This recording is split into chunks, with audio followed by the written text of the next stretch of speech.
দিন কায়েমের সংগ্রামে নবী রাসূলগণ দারুণ ভাবে সবর ইখতিয়ার করেছেন।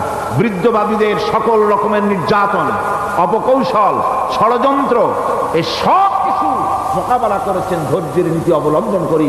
কখনো ধৈর্যচ্যুতি তাদের মধ্যে ঘটেনি, বরং আল্লাহ রাব্বুল আলামিন তাদের প্রতি সন্তুষ্ট হয়েছেন।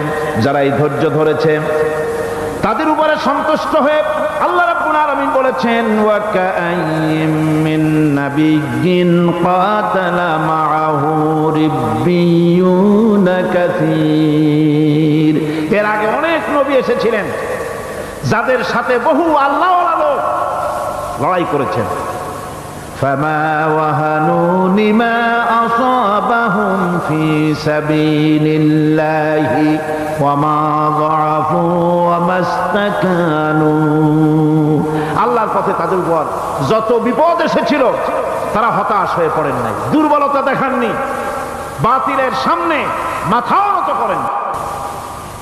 ওয়াল্লাহু ইউহিব্বুস সাবিরিন। আর আল্লাহ পাক ধৈর্যশীল যারা তাদেরকে আল্লাহ পাক ভালোবাসেন।